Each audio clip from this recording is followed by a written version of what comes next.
자, 전국에 있는 이연국어 학생 여러분 반갑습니다. 지금 코로나 때문에 온 나라가 아주 굉장히 위기 상황인데요.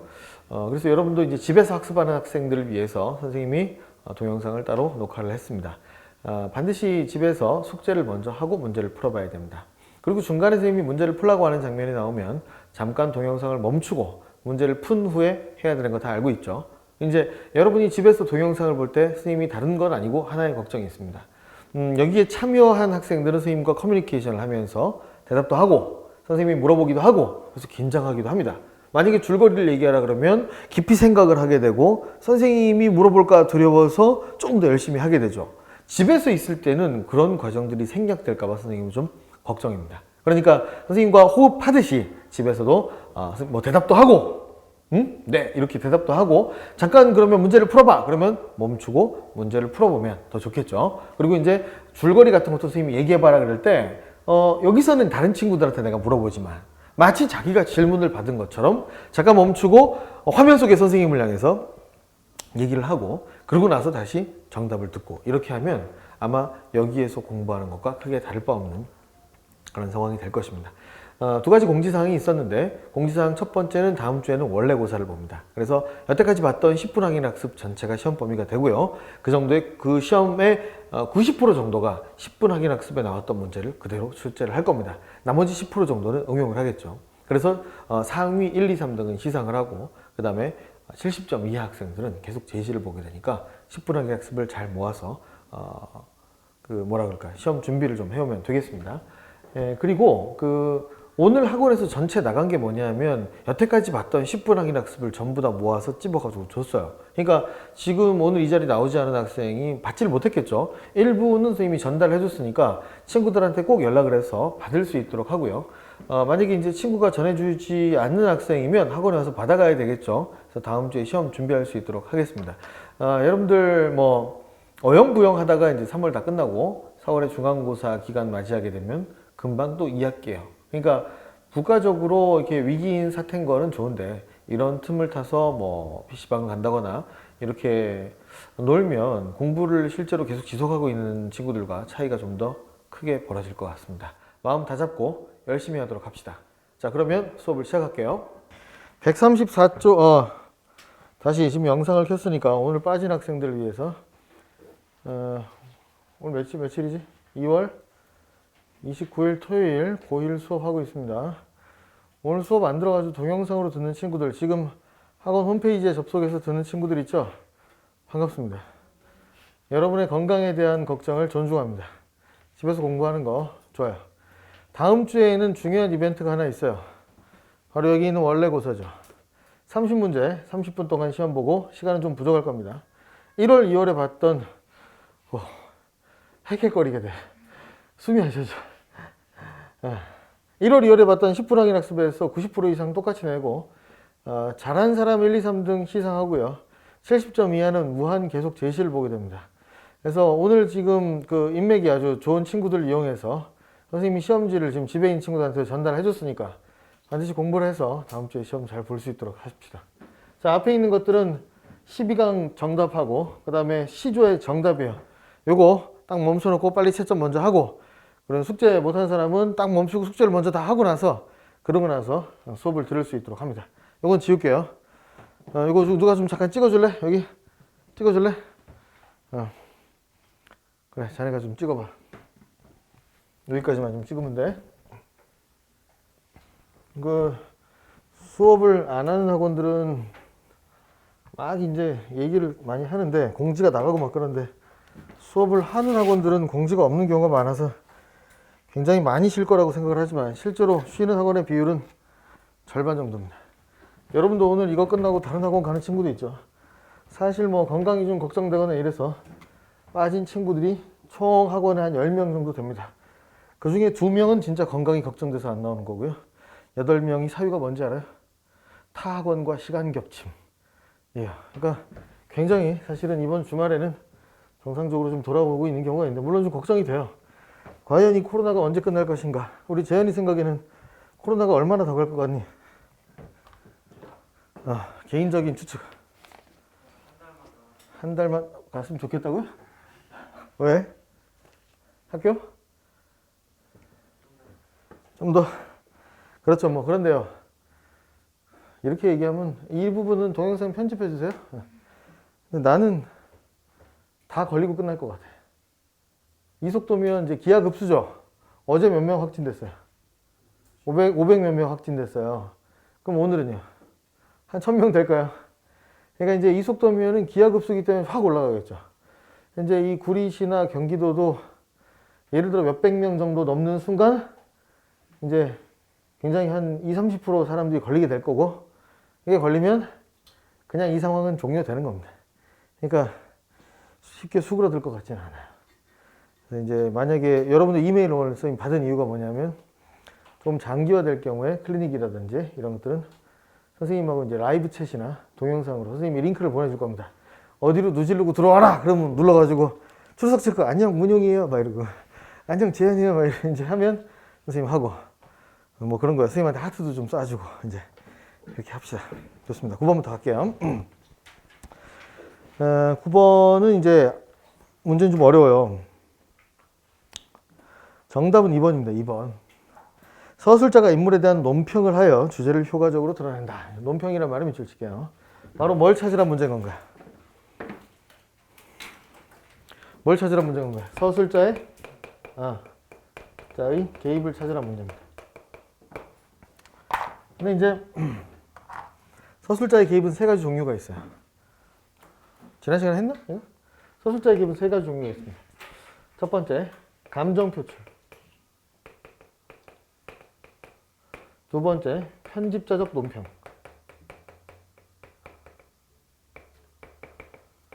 세 번째, 자의식적 서술.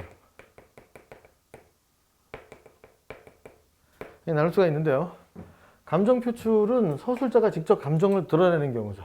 예를 들어, 오, 슬프다. 이런 식으로 나오는 경우입니다. 자의식적 서술은 글을 쓰고 있는 존재를 드러내는 것을 의미해요. 예를 들어서 이 글을 쓰는 나도 어떻지만 이런 식으로 표현하는 경우가 있습니다. 대표적으로 세만식의 해평천하 같은 경우에서 이런 구절이 나옵니다. 편집자적 논평은 두 가지로 나뉘는데 첫 번째는 도덕적 판단이에요. 예를 들어서 그러한 악의는 천하에 없더라. 이런 식으로 나옵니다. 두 번째는 상황에 대한 과장된 서술이에요. 과장된 판단.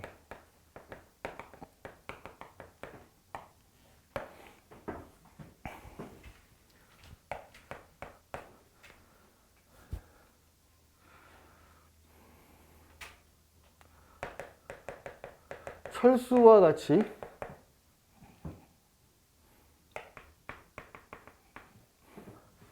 마음이 약한 인물은 유사일의 처음일 것 같다. 이런 식이죠.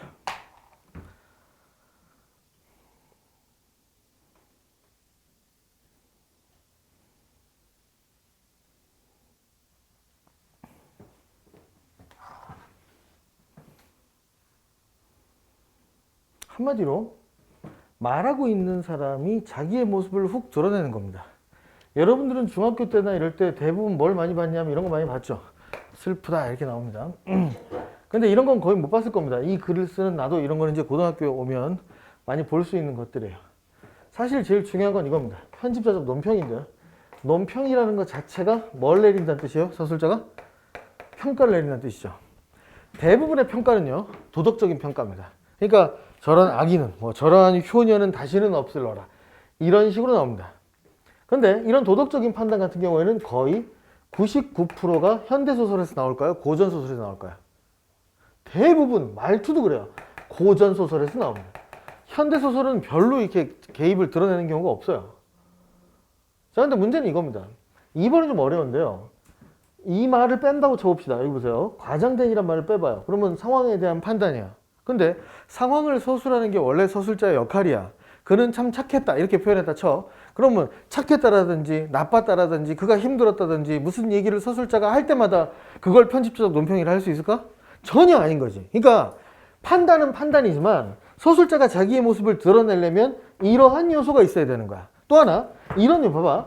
철수와 같이 마음이 약한 인물은 유사일의 처음일 것 같다라는 뭐도 들어갔어요? 과장도 과장이지만 추측이 들어갔죠. 이게 바로 서술자의 존재를 드러내는 그런 요소가 되는 거예요. 찾아. 9번의 답이 2번이거든? 어디 있는지 찾아.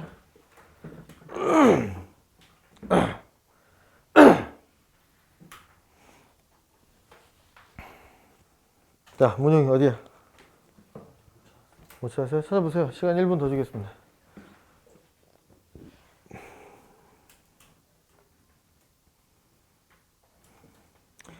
어차피 읽는 김에 그 스토리도 파악하세요.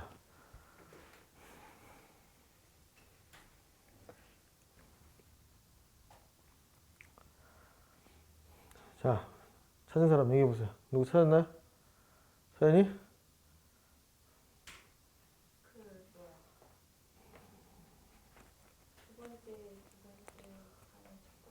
두 번째 단락의 첫 번째 줄이래요. 오른쪽 단? 네. 오른쪽 단의 첫 줄? 읽어봐. 오히려 바위처럼 걷고 앉아있는 모양에서 영감이 무슨 말을 하든 기어코 맷값 나는 받아가야겠다는 결심을 다짐하고 있는 거. 그 부분 일단 밑줄 쳐놓으세요. 뭐뭐 하고 있는 것 같았다라고 돼 있죠. 근데 다른 의견이 있을 수 있습니다. 여기 말고 딴 데를 찾는 친구도 있을 수 있어요. 어디? 얘기해봐. 해봐 너. 몰라? 또? 너. 그 마지막 부분에 읽어봐. 하지만 곽사방은 실상 그 이전부터 벌써 그것을 느끼고 있었는지도 모른다. 좀 더 읽어봐. 영감이 그렇게 곽사방을 걱정해주고 충고해줬는데도 곽사방이 한 번도 그것을 고맙게 생각해본 일이 없다는 것은 바로 그 때문이 아니었을는지. 그 때문이 아니었을는지 밑줄 쳐봐. 어느 게 더 세냐? 아까 서연이 위에가 더 세냐? 밑에가 더 세냐? 밑에가 훨씬 세지? 밑에는 직접 나가가지고 위에 있는 인물들 간의 관계를 추측을 하고 있는 거야. 제가 저런 행동을 한 건 이것 때문이 아니었을는지 라는 말까지 쓰고 있잖아. 물론 위에도 이제 일정 부분 됩니다. 뭐뭐 하는 것 같았다 이것도 돼요. 밑에 부분을 근거로 들면 되겠습니다. 그래서 정답은 2번이 되는 거예요. 스토리 얘기하겠습니다. 자, 이군, 이민교군 스토리 얘기하세요. 스토리 얘기할 때는 누구 중심으로 얘기하라 그랬죠 내가? 지난 시간에 등장인물 중심으로 얘기하라 그랬죠. 해보세요. 이 새끼 열심히 숙제를 안 해왔나? 그저께 밤에 12시에 모 어머님께서 전화가 오셨어. 깜짝 놀랐지. 12시 20분인데. 이거 좀 상식적으로 사실은 이때 전화 오는 어머님들은 없을 거 아니야? 난 누군지 모르고 일단 받았어요. 여보세요? 그랬더니 어떤 어머님이 담당 선생님 전화번호를 좀 알고 싶대. 어떤 선생님. 그래서 무슨 일이세요? 그랬더니 목소리가 굉장히 굳어 있어. 아, 그거 좀 확인해 볼 일이 있어서 죄송합니다. 좀 알려주세요. 이러더라고. 그래서 알려드렸지. 그러고 나서 밤이니까 웬만하면 지금 주무실 것 같으니까 전화하시지 마시고 내일 전화해 주세요. 그랬더니 그날 밤에도 전화를 하신 거야. 자, 어떤 상황이었는지 아냐? 어떤 A라는 A군이 아침에 10시에 학원을 가야 된다 그런 거야. 지금 코로나 상황인데. 왜 가야 되냐 그랬더니 문자가 왔는데 클리닉 책을 학원에서 다 받아가라. 아침 10시에. 그래서 10시에 나가서 한 12시에 들어올 것 같다. 이렇게 얘기를 한 거야. 그러니까 엄마가 약간 이상한 촉을 느끼고 선생님한테 전화해 본 거지. 실제로 어떻게 된 일이었을까? 친구들과 아침 10시에 PC방에서 만나기로 했던 거죠. 이제 학원 핑계를 대고 엄마가 이제 확인을 해서 안 보냈던 그런 상황입니다. 예. 지금 그렇죠. 우리 재현이도 아까 한 달만 더 좀 이렇게 얘기를 해도 네가 PC방 갔다는 얘기가 아니고 우리 모두의 마음은 사실 비슷할 겁니다. 좀 이제 이 시간을 즐기고 싶은 것이죠. 그러나 숙제를 하거나 이럴 때만은 집중해서 열심히 해야 됩니다. 왜 스토리를 몰라서 어떻게 해요? 등장인물도 하나도 얘기를 못하면 어떡하나요? 응? 앞에 구서연양 얘기해보세요. 스토리.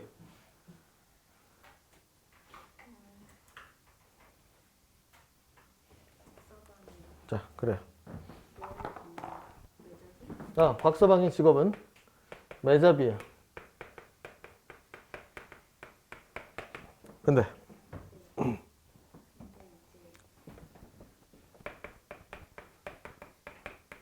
계속 해봐.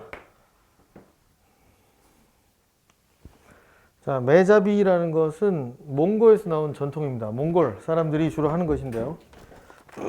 매를 어릴 때 잡아요. 그래서 새끼 때부터 기를 들이는 겁니다. 주로 그 엄마는 죽여요. 그러니까 매 엄마하고 매 새끼가 있을 때 매 엄마를 죽이고 애 새끼를 데리고 와가지고 키웁니다. 그래서 기를 들여서 한 일주일 동안 먹이를 주지 않아요. 그 다음에 하나하나씩 조그만 걸 시키면서 매가 원하는 행동을 했을 때 고기를 주면서 기를 드립니다. 나중에는 이제 매를 이용해서 사냥을 하는 건데요. 산 위로 올라갑니다. 올라가서 매를 이렇게 딱 데리고 갈 거 아니에요? 그 밑에 이제 보면 동물들이 지나가는 게 보일 겁니다. 토끼 뭐 이런 게 지나가면 매를 날려 가라 하는 거예요. 종이 비행기처럼 매가 쫙 날아가지고 걔를 잡아요. 잡은 다음에 이제 뜯어먹지 못하게 입을 막아놓죠. 그럼 잡고 있으면 이제 사람들이 막 뛰어가지고 그 사냥감을 뺏는 이런 식으로 사냥을 해서 매잡이라고 하는데, 근데 이제 매잡이가 성공하려면 몰입꾼이 있어야 돼요. 위에서 이제 동물을 그냥 보이진 않으니까 마을 사람들이 지나가면서 오오 하면서 동물을 몰아줘야 됩니다. 주로 꿩 같은 거를 몰아주는데요. 꿩이 놀래가지고 후드득 날아면 이제 매를 날리는 거가 되는 거죠. 그러면 이제 얘는 매를 기다렸다가 다시 이제 가서 매를 데리고 와서 또 날리고 이런 식으로 하루 종일 해서 사냥감을 10마리를 잡았다. 그러면 서로 이제 나눠가지고 먹는 겁니다.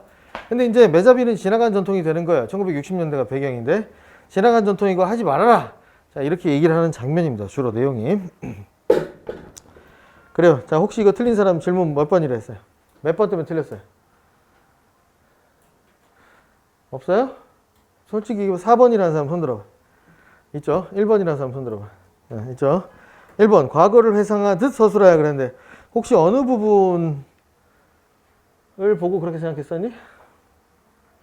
첫 단락의 마지막 부분 보겠습니다. 다행스러워하기부터 시작했다. 과거형은 맞죠? 근데 과거형, 단순 과거형은 회상하고 좀 다르죠? 회상은 내가 경험했다는 근거가 있는 겁니다. 그러니까 말을 하고 있는 사람이 직접 경험해야 돼요.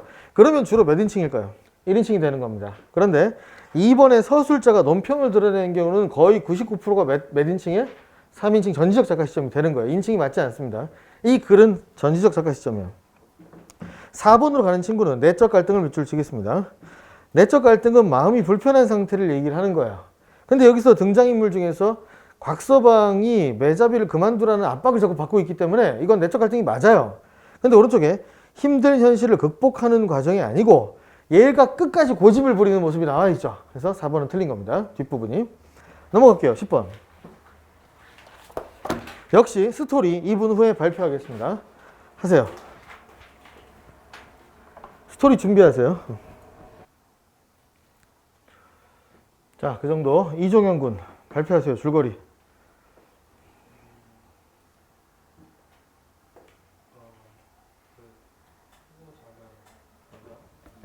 동장. 크고 작은. 계속 해봐. 개를 잡자. 개 잡자.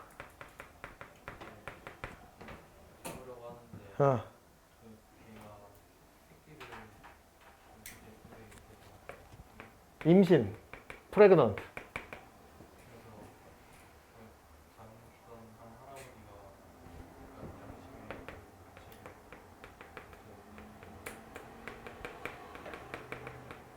그래서 걔 잡아 못 잡아? 잡았다고? 도망갔잖아. 중략 바로 위에 보면 걔 도망. 중략 다음 얘기해봐. 모르겠다고? 옆에 슬비. 너 앞부분에 이 친구 얘기해서 좀 추가시키거나 좀 뭐 그런 거 하고 그 중략 뒷부분 얘기해봐. 할아버지가? 다시요? 나무. 할아버지 나무 하러 갔어.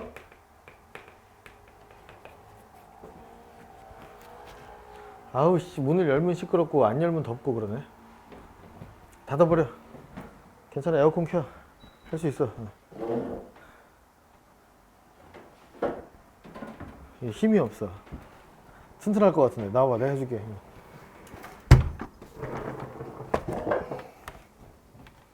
응, 해봐 계속. 개새끼. 나무하러 가서 개새끼를 발견합니다. 그래요. 맞아요. 몇 마리 발견해요? 3마리야? 맞아? 5마리 얻어 있잖아요, 임마. 5마리. 근데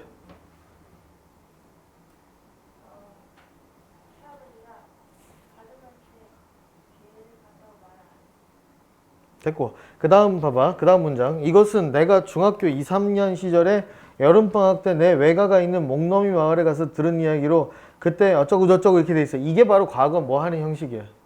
과거를 회상하는 형식. 무슨 식 구성이 되는 거야 이게. 액자식 구성이 알겠죠? 액자식 구성이 되는 거죠. 내부 액자하고 외부 액자가 있는 겁니다.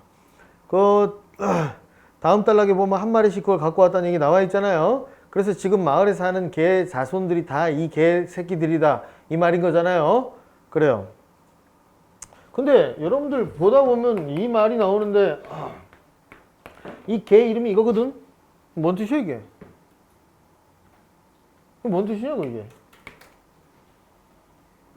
발음 신둥이.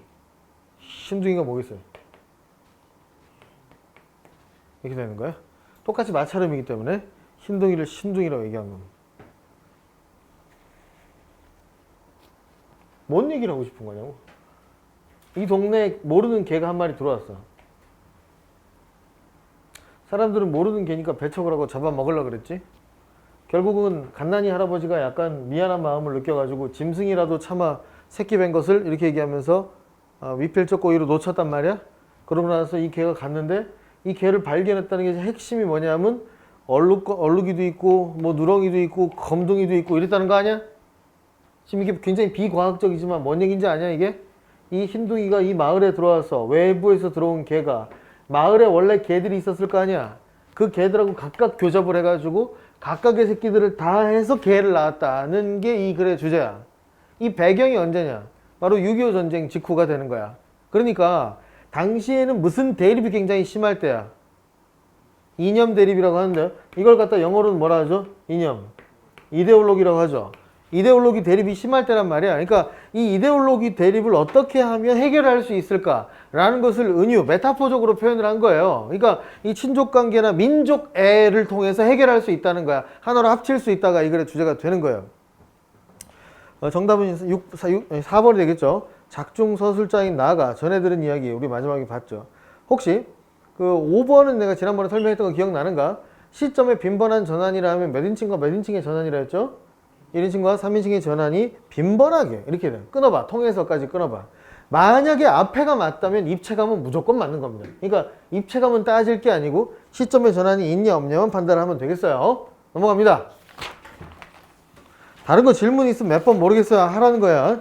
자, 그 다음 고전소설이에요. 자, 11번 문제는 굉장히 익숙합니다. 이것은 학원 입학고사에 실려있는 문제죠. 자, 니은을 보면 규칙적인 음보 이렇게 얘기했는데 음보라는 것은 쓰세요.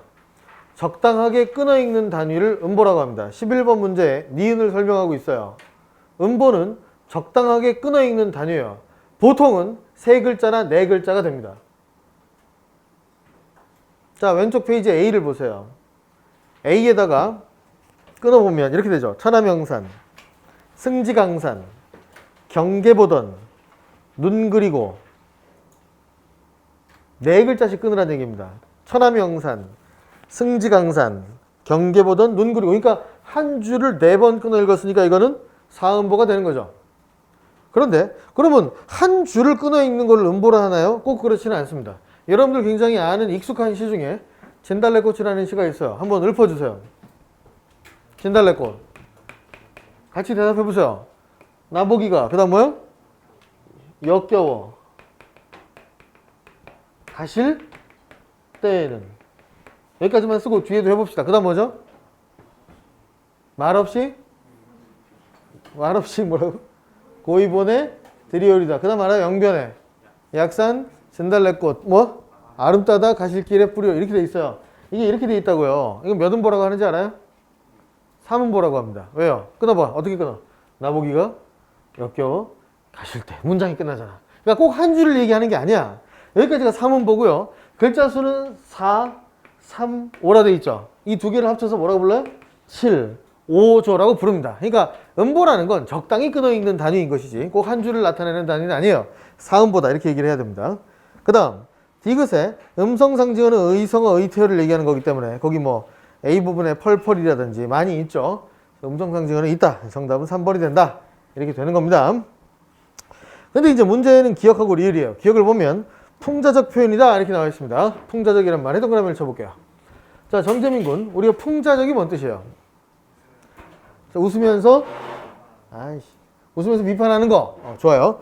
그러면 비판이라는 건 확실합니다. 근데 웃으면서라는 말이 난 잘 이해가 안 돼요. 뭐 글씨를 읽는데 웃으면서를 어떻게 알아요, 우리가? 뭘 보고 알 거야? 딱 보면 웃긴 거.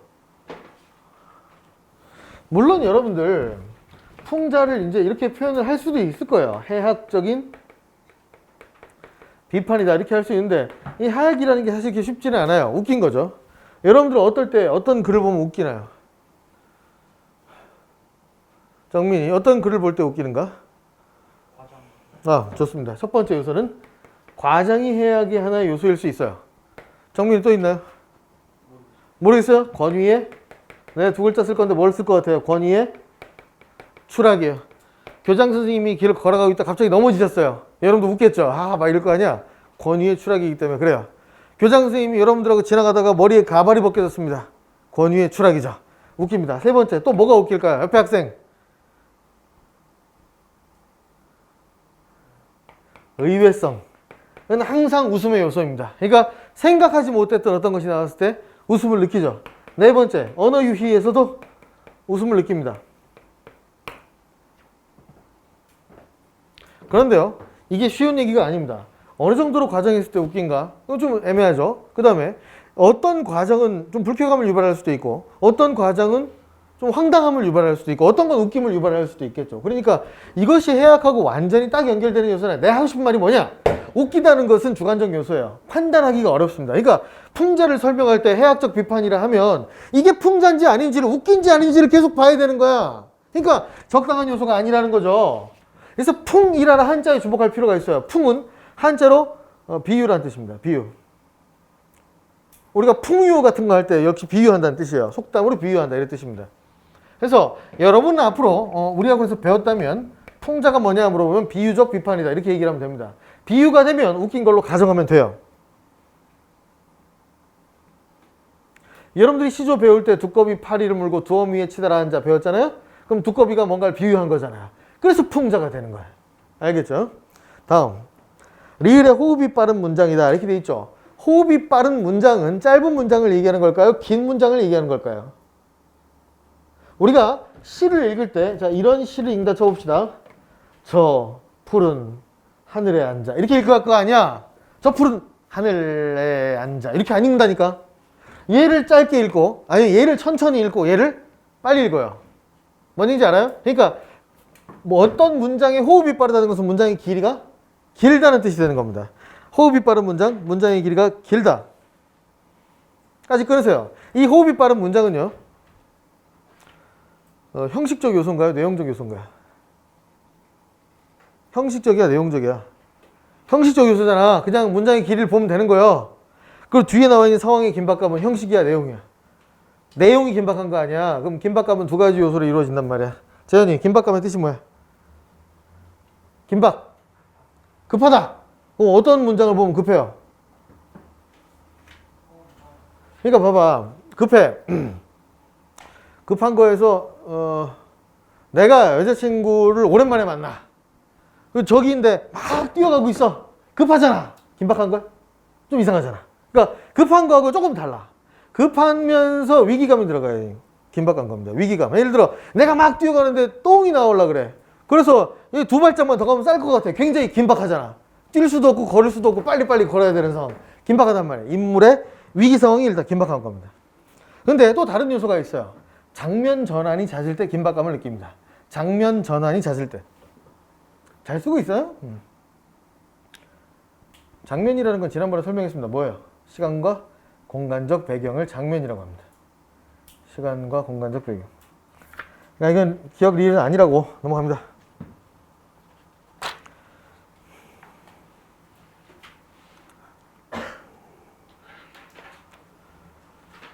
자, 12번은 5번이 답이고요. 담담이가 틀렸습니다. 통사구조 반복은 맞아요. 통사구조는 문장구조 얘기하는 겁니다.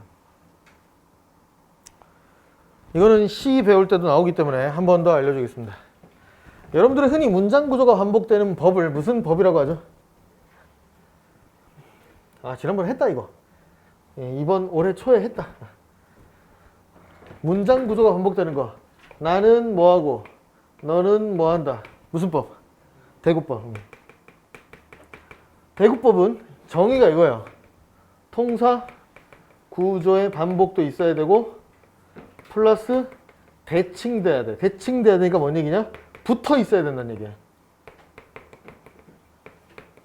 요 자식들이 요만큼과 요만큼이 붙어 있어야 대구법이 되는 거야.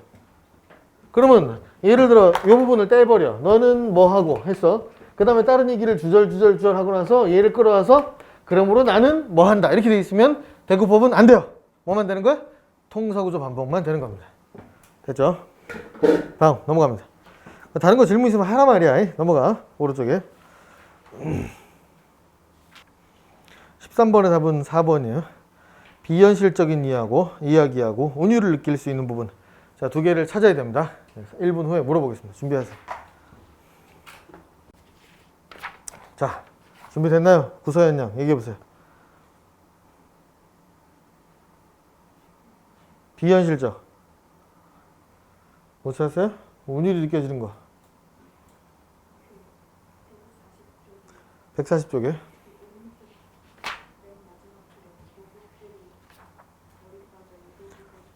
잘했습니다. 140쪽에 밑에 보면 노복들이 어리 빠져. 이도 보고 저도 보고 이리 보고 저 몇몇 조예요? 글자 수가 몇몇 글자냐고. 몇몇 조. 4조. 몇은 보겠어요? 4은 보겠죠. 저리 보고까지가 한 음보잖아. 잘 찾았어요. 근데 꼭 거기만이 아니고 사실은 주로 이제 고전 소설에서 운율 찾으라고 하거든. 100%야 4사조 찾으라는 얘기야. 4사조. 근데 주로 어디서 많이 나오냐면 대사에서 많이 나와요. 날 봐. 고전 소설이라는 거는 소설로 처음 생긴 게 아니야. 보통은 뭐가 소설로 변형된 경우가 많아. 혹시 알아? 판소리가 변형된 경우가 많아. 대표적인 게 수군가라는 게 변형돼서 뭐가 된 거야? 토끼전이 된 거 아니야. 그러니까 이런 식으로 뭐 흥보가 흥부전 이렇게 되는 거 아니야. 그러면 이 소설의 기원이 운문, 노래에 있단 말이야. 판소리가 노래거든. 그럼 그 노래가 그대로 살아있는 게 서술 부분이야, 대사 부분이야? 대사 부분에 살아있다고. 그러니까 대사 부분에 사사조가 거의 많아요. 그래서 아무거나 대사를 보면 다 4글자나 5글자 다 끊어져. 그러니까 거기를 찾으면 된다 이 말이야. 또 하나, 비현실적인 부분은 지금 서현이 못 찾았는데 뭐야, 어디야? 뭘 몰라요. 중약 바로 밑에 보면 되잖아. 중약 바로 밑에 보세요. 뭐 하고 있어요? 집단으로 허수아비를 만들어서 거기다 부적을 붙이니까 옹고집이 하나 생긴 거야. 사람이 된 거야. 거기가 제일 대표적으로 그런 거잖아. 그러니까 내려가가지고 허수아비가 거드럭거리며 옹가집을 찾아간다고 나와 있잖아. 이게 말이 안 되잖아. 비현실적이죠. 넘어가세요. 14번. 자, 줄거리 발표합니다. 시간 줄게요. 줄거리 준비하세요. 인물 중심으로. 그러니까 단기적으로 어떤 내용을 배웠으면 바로바로 기억을 떠올리는 게 기억력에 도움이 된대요. 서술자의 개입. 앞에 봐. 몇 종류가 있었어? 몇 종류가 있었어? 이름 얘기해봐. 이름 얘기해봐. 감정, 표출, 또 편집자적, 논평, 그다음 자의식적, 서술. 이거나 이거는 알 테니까 이거 물어보면 두 개로 다시 나눠지는데 뭐하고 뭐였어? 무슨적 평가, 도덕적 평가, 두 번째 상황에 대한 과장된 판단 이렇게 됐단 말이야. 지금 니네가 편집자 논평 못 찾아가지고 지금 다들 좀 방황하는 것 같은데 나오잖아. 너 얘기해봐. 줄거리 말고 그 14번에 아니야, 줄거리 먼저 얘기해봐. 장화, 홍련, 허씨 무슨 관계야?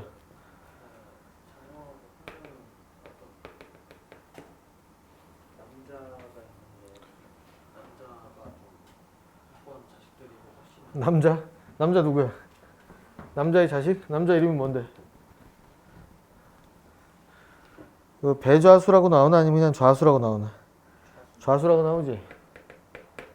좌수고 허씨 이렇게 되고 자식들이죠. 그런데 그런데 허씨 저수가 정하고 홍련이 그 이번 허씨의 친자식이 아니어서 정하고 홍련을 그럼 여기 계모인 거네, 계모? 어. 되게 미워하게 되는 거는 누가 미워하기는 주어가 누구야? 허씨가 장화 홍련 미워. 어. 그래서 만약에 장화가 허씨가 자기 아들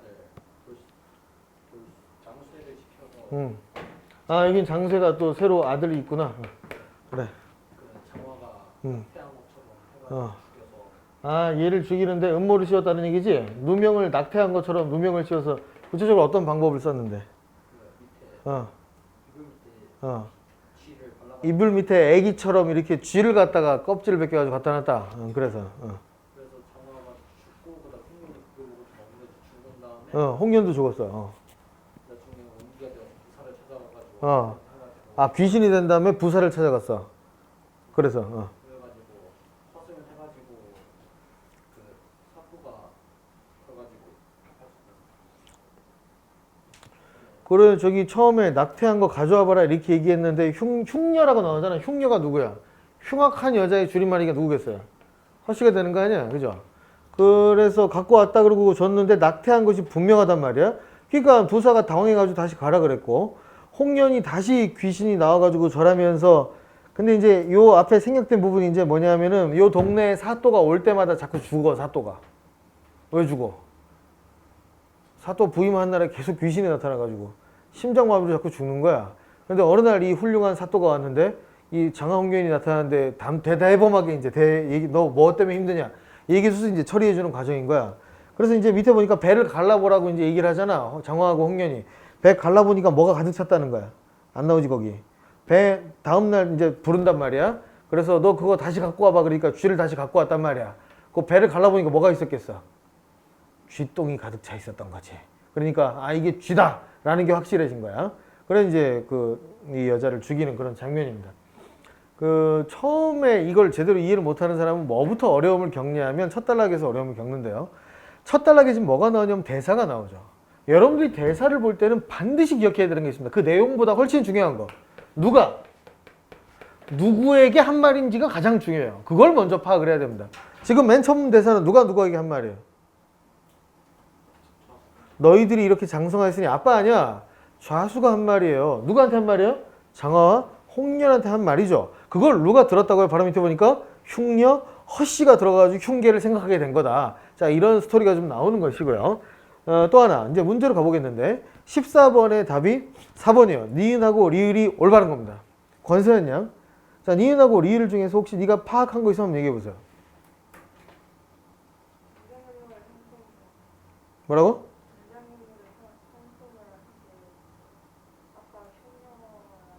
흉녀라는 단어. 그럴 수 있죠. 근데 이제 니은을 봐봐. 평가하고 있다 그랬으니까 이거라는 건 여러분들 다 알 텐데. 지금 이게 뭘 물어보는 문제에서 나온 거냐? 뭘 물어보는 거예요? 서술을 물어보는 거예요. 소설은 딱 두 개로 구성이 되어 있습니다. 따옴표가 있는 부분과 따옴표가 없는 부분. 우리는 따옴표가 있는 부분을 뭐라고 부르죠? 대사라고 부르죠. 따옴표가 없는 부분을 뭐라고 부르죠? 서술이라고 부르는 거야. 그러니까 서술상 특징을 물어봤다는 건 대사를 물어본 게 아니라는 얘기예요. 평가나 논평은 무조건 어디에 나와요? 따옴표가 없는 부분에 나온다는 얘기입니다. 그러면 따옴표가 없는 부분만 눈으로 훑어보면 되는 거예요. 그러면 저 친구가 그중에 흉녀라는 단어를 찾았죠? 그거 말고 더 큰 단어가 하나 있어요. 찾아보세요. 4글자입니다. 아니 3글자입니다. 찾은 사람.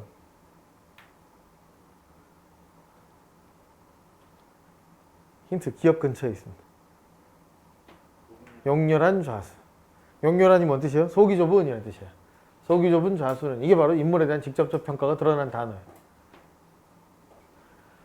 근데 여러분들 이 긴 거를 어떻게 빨리 찾을 수 있을까 하지만 굉장히 빨리 찾을 수 있습니다. 대사는 다 빼야 되거든. 나머지는 2줄, 3줄 이렇게밖에 안 돼요. 그 중에 확실히 평가하고 있는 부분이 바로 이런 단어들밖에 없는 겁니다. 됐습니다. 리을은 뭐 쉬우니까 넘어가겠습니다. 다음이요. 자, 12강에 질문 받도록 할게요. 잠깐만요. 요거만 지우고.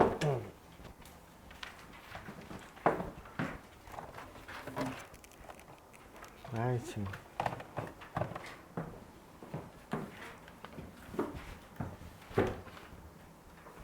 야, 이 마스크를 하루 종일 쓰고 있는 그 일하는 의료진들은 얼마나 고통스러울까 이게. 굉장히 힘드네. 이게 말하는 것이 말하니까 이제 숨이 잘 안 쉬어지고 이게 힘든데. 어우, 돈 많이 줘야 될 것 같아 그런 사람들. 자, 지금 번호.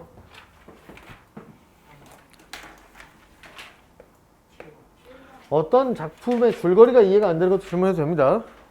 11번, 10번, 11번, 12번, 4번,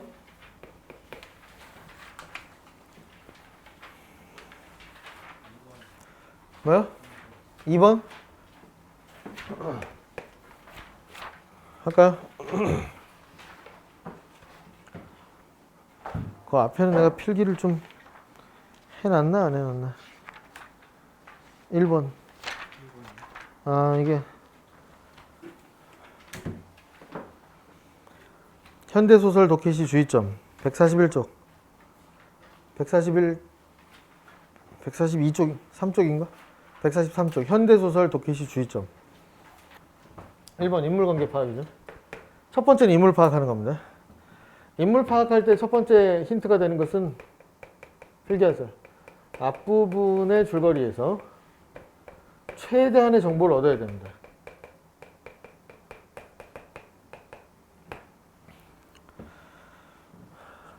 정보를 얻었으면 인물은 단순히 인물이 중요한 게 아니고 인물 관계를 파악해야 됩니다.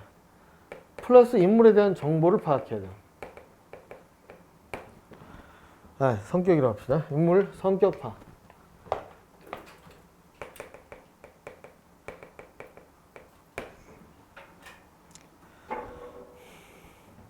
인물 관계와 성격 파악하는 것은 딱 두 군데예요. 첫 번째는 인물의 대사를 통해서 알 수 있어요. 두 번째는 서술을 통해서 알 수 있죠. 그래서 이 대사에 나타나는 인물 관계나 성격을 간접제시라고 부르고요. 간접제시. 동화고는 이 문제를 굉장히 좋아합니다. 서술에 나타나는 것을 직접제시라고 부르죠. 두 번째, 인물을 파악했다면 배경을 파악해야 됩니다. 인물 사건 배경 중에 두 번째로 중요한 것이 배경이라 했죠. 이 배경도 역시 어디서 나오냐? 앞부분 줄거리에 나옵니다. 그 다음 특정 시대를 의미하는 단어가 나오는 경우가 있어요. 특정 시대를 의미하는 단어. 예를 들어 이런 단어들이죠. 이런 단어들이라든지. 그러니까 일정 정도의 어떤 역사적인 지식이나 필요합니다.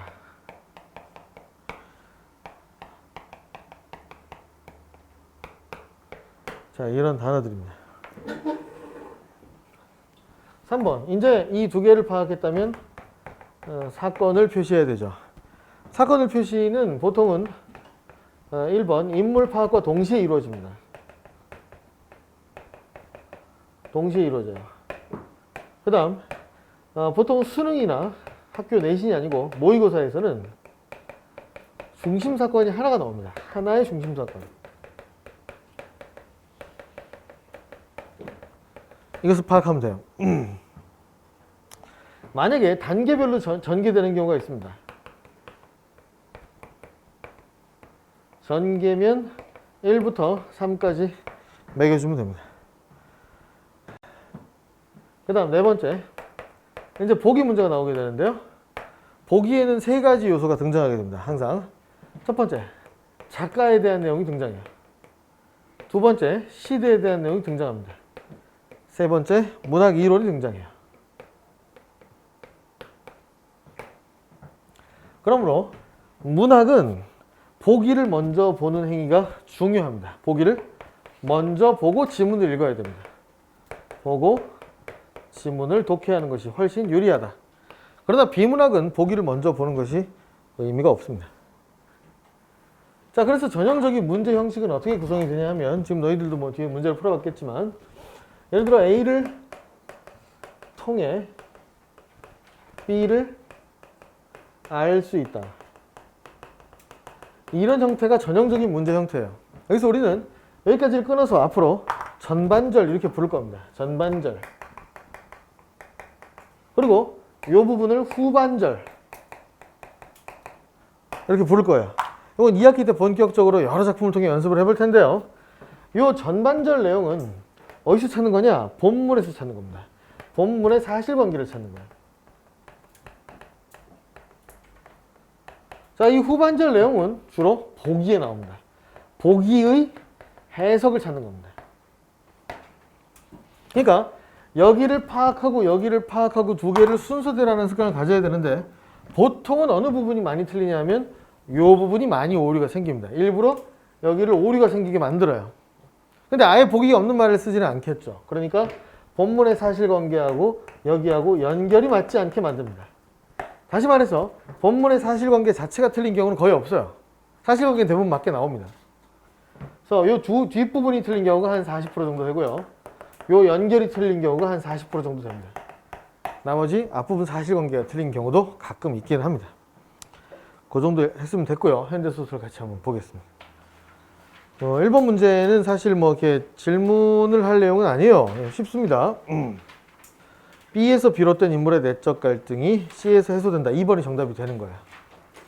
B를 보겠습니다. B는 징용을 떠나는 것이고요. C는 팔을 잃었다 그랬습니다. 근데 뭐 팔을 잃었는데 이게 갈등이 해소된 게 아닐 거잖아요. 그러니까 답이 2번이 되는 것이죠. 잠깐 내용을 기억하고 이제 보겠습니다. 앞에 보세요. 자, 제목이 순환 이대예요. 뭔 뜻이죠? 누구와 누가? 아버지와 아들이 순환을 당했다. 아버지는 어떤 순환을 당했죠? 뭐가 없어요? 팔이 하나 없습니다. 얘는 뭐가 없어요? 다리가 하나 없어요. 마지막 장면 기억하나요? 읽어본 사람들 많죠? 뭘 건너는 장면이죠? 외나무 다리를 건넙니다. 누가 누구를 업고요? 누가 누구를 업겠어? 아들이 아버지를 업을 수는 없잖아. 이렇게 없잖아. 아버지가 아들을 업습니다. 얘는 팔이 없으니까. 대신에 아버지가 들고 있던 어떤 생선 찍어봐. 뭐? 고등어입니다. 고등어는 누가 들고 있냐? 업힌 애가 들고 있어요. 그러면서 외나무 다리를 건너가는 모습을 통해서 협력하면 민족의 비극을 해결할 수 있다라는 게 주제가 되는 것이죠. 이 아버지는 어디에서 팔을 잃어버렸나요? 일제시대 때 징용 가서 공습이 이제 굴을 뚫는 터널을 뚫는 공사를 하고 있었는데 안에 폭약을 설치했습니다. 다들 밖으로 나왔죠. 갑자기 사이렌이 울립니다. 뭐가 왔다고요? 비행기 공습이 왔다고. 그러니까 다른 사람들은 다 다른 데로 도망가는데 이 바보 같은 놈이 어디로 도망간 거야? 굴 안으로 다시 도망간 거야.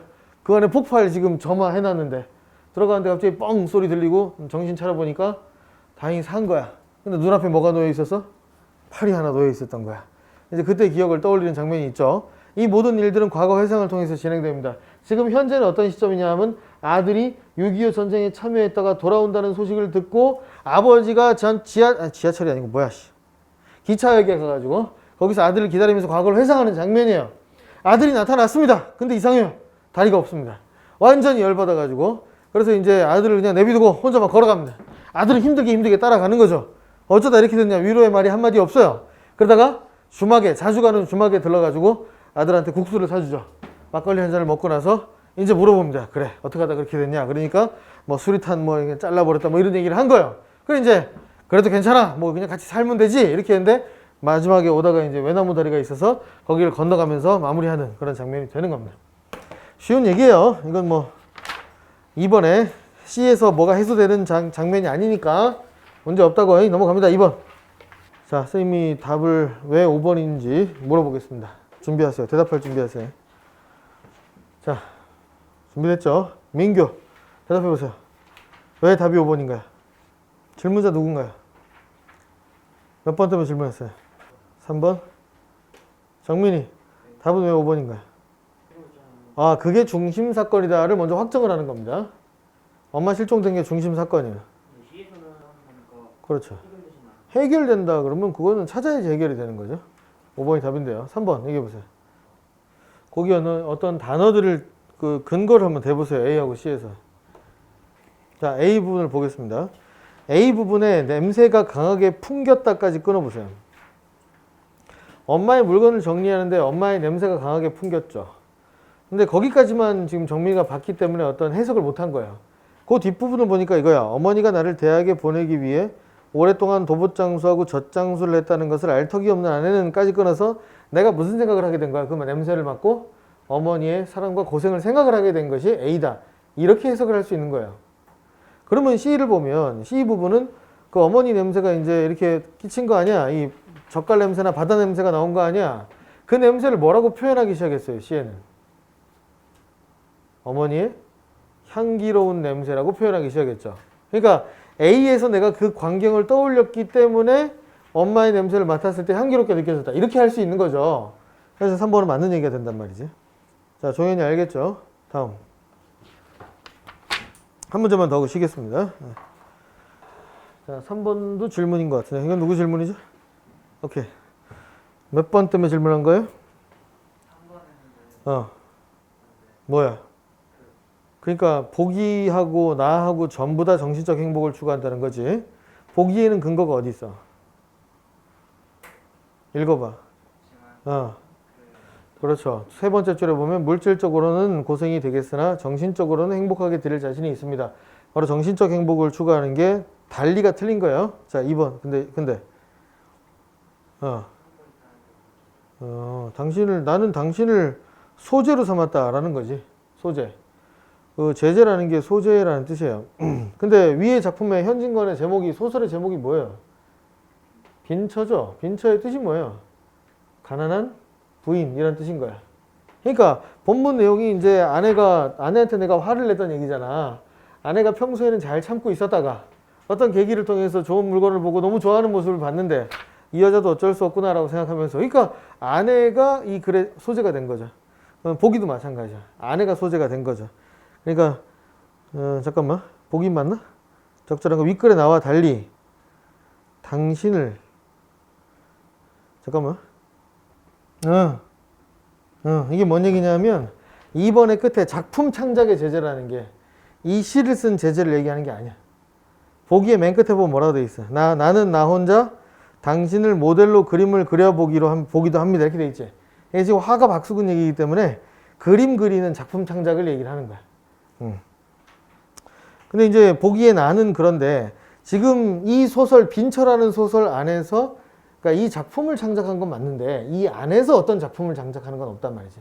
그 의미로 2번을 답이라고 한 거야. 됐죠? 됐습니다. 잠깐 쉬었다가 그 뒤에 고전소설로 넘어갈게요. 자, 그 페이지 143쪽을 좀 보자고요. 거기 이제 이렇게 나와 있어.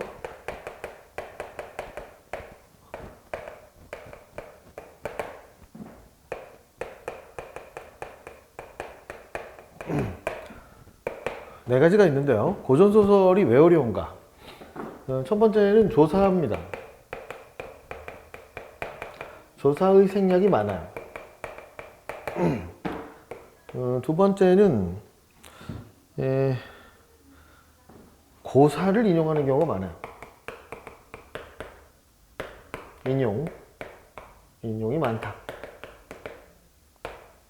세 번째는 이제 호칭 문제인데, 인물이 일단의 수가 많아요.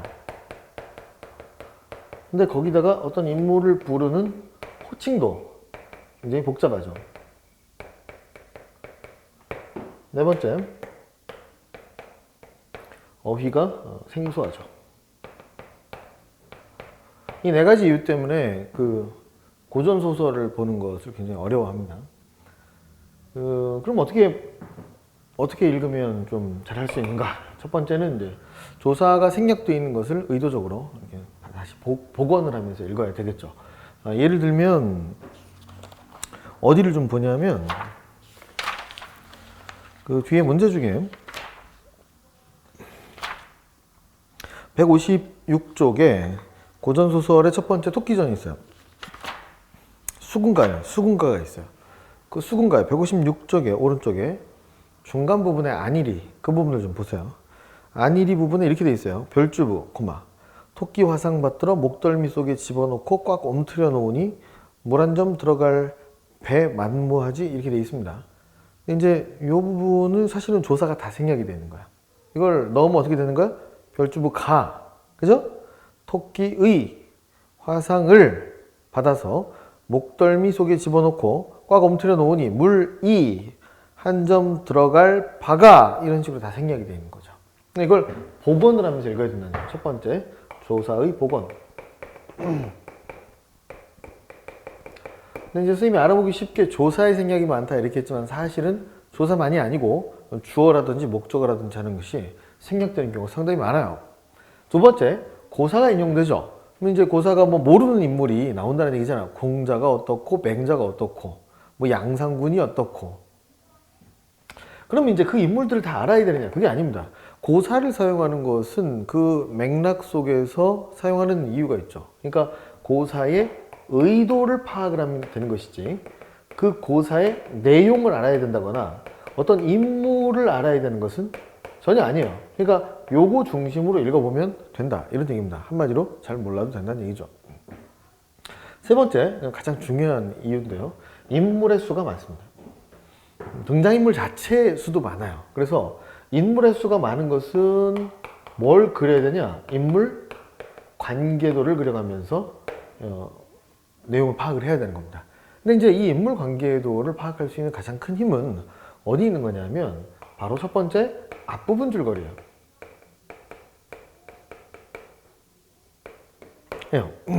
그리고 이제 인물 간의 관계도라는 것은 누가 부인이고 뭐 여자친구고 남자친구고 누가 아들이고 뭐 신하고 이제 이런 수평 관계와 앞부분 줄거리에서 수평 관계와 수직 관계를 파악을 한다는 뜻이죠. 그런데 그것만이 아니고 어떤 대립 관계 같은 것도 파악을 해야 되는 겁니다. 대립 관계라든지 혹은 긍정, 부정 인물인지 어떤 걸 판단해야 되는데 그런 부분을 이제 파악하는 것이 성격이죠. 그 인물의 아까 이제 뭐죠? 그 현대 소설 시간에 잠깐 했지만 인물의 성격과 인물 간의 어떤 대립이나 긍부를 파악을 하는 것이 어디서 나타나는 거냐? 주로 이제 인물의 대사에서 나타납니다. 대사하고 서술 여기에서 두 개를 파악을 해야 되는 거죠. 근데 이제 이렇게 파악을 했다면 그 다음에는 이제 뭐가 중요하냐면 호칭이 중요한데요. 예를 들어 우리 추사 김정희 선생님 알죠? 사회가 추사 김정희 다양한 호칭이 가능합니다. 보통 뭐 김공 벼슬을 한 사람이라면 김공 이렇게 하기도 하고요. 예를 들어 추사가 그 한림이라는 한림학사라는 벼슬을 했다 그러면 김한림 이렇게 나오는 겁니다. 물론 이름만 얘기해서 정희 이렇게 나올 수도 있겠고요. 호만 얘기해서 추사 이렇게 나올 수도 있을 겁니다. 그리고 성에다가 호를 붙여가지고 김추사 뭐 이런 식으로 나올 수도 있을 겁니다.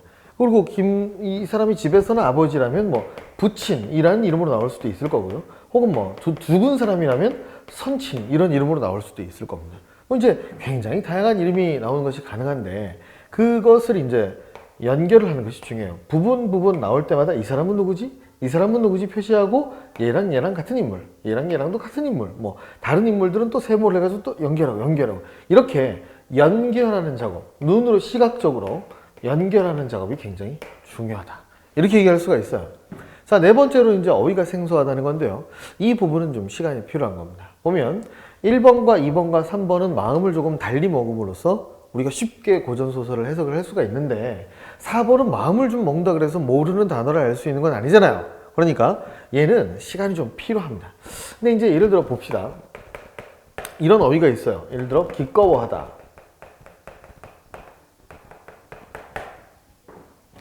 무슨 뜻일까요? 각자 한번 생각을 해보세요.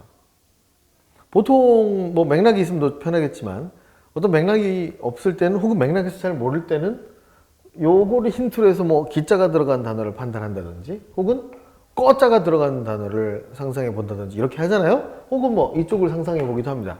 아까 우리가 이제 수업을 할 때는 기뻐하다도 나왔고요. 기겁하다도 나왔습니다.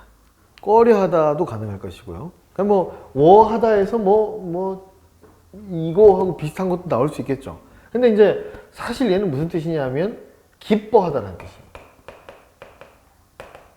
근데 이걸 갖다가 뭐라고 생각하는 친구들이 있냐면 꺼려하다 이렇게 생각하는 친구들이 있어요. 그러면 얘하고 얘를 완전히 반대로 해석하는 거잖아요. 그러니까 문제 해석에 문제를 풀 때 뭔가 큰 지장을 주는 거죠.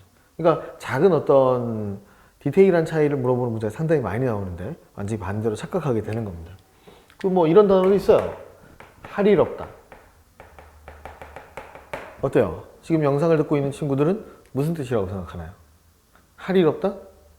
그렇죠. 대부분은 할 일 없다라고 생각하는 친구들이 많아요.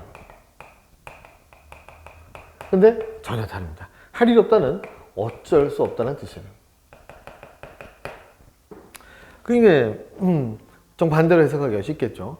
그럼 이런 단어들은 나올 때마다 물론 외우는 것이 가장 좋을 텐데 그 나올 때라는 것이 좀 애매한 겁니다.